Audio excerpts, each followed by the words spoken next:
from a personal training and I started speaking. I just started sharing. I was PTing and then Lorna Jane suddenly asked me to do some events and I was like, yeah, sure, I'm a speaker, whatever. And I just kind of started to do things, got invited, and then I actually practiced, and that's why I can be here.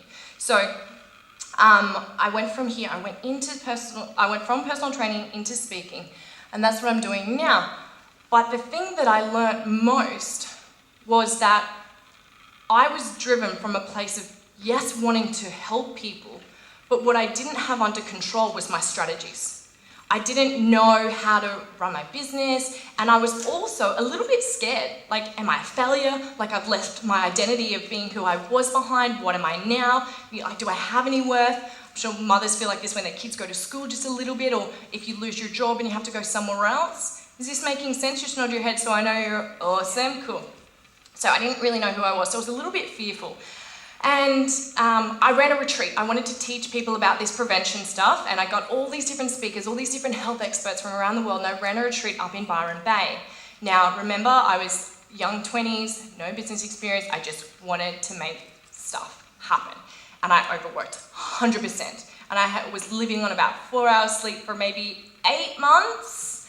Coffee was my best friend, but I was a health expert, so I was okay. I was feeling good, right? I was just doing what I was just pushing through, Anyway, the day the retreat came, and boom, my nervous system shat itself. Like, completely was like, broken. I'm not giving you anything else. You've screwed me over for 18 months. I can't take it anymore.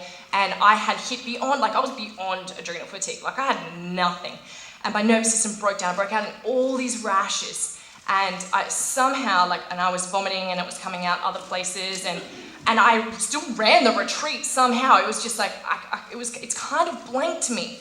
But after the retreat, I was like, goodbye everyone, and I just collapsed. And I ended up going to hospital.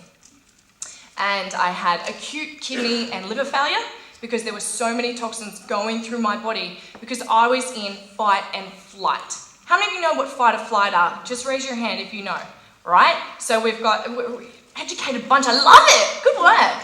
So you've got your sympathetic nervous system, your parasympathetic. Your parasympathetic is rest and digest. It helps you make babies, helps you digest your food, calms down.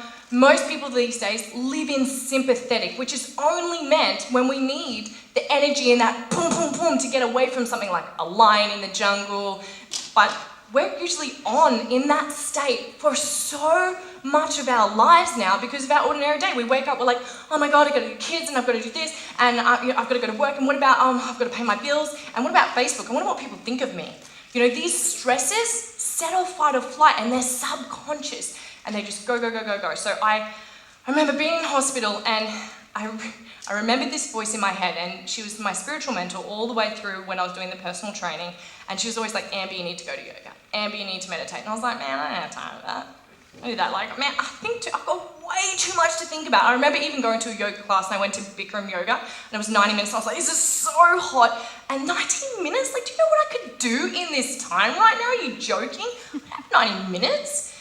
Anyway, in the hospital, this voice came back, Amber, you're going to crash. Amber, you've got to do yoga. Amber, you've got to do meditation. You need to slow down. You're missing an important part of your journey right now. You're not focusing on contribution. You're coming from a place. And I was like, oh, I remember that. So I rang my mate, and I was like, okay, I'm ready.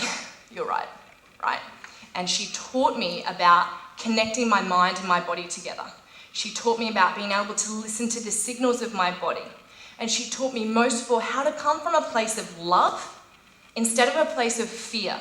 Because fear is what drives that fight or flight, and fear's great. It's great to get us moving and push us. Fear's good. How many of you get that? Do you understand that? Raise your hand. Yeah, fear's good when we need it, but not all the time. And a lot of the time, the greatest fears, which I'm going to talk about in the next session with Breakthrough, comes from the deepest fears that every single human which is I'm not good enough or I won't be loved, which is that deepest fear, right? And that drives any action that comes from that place.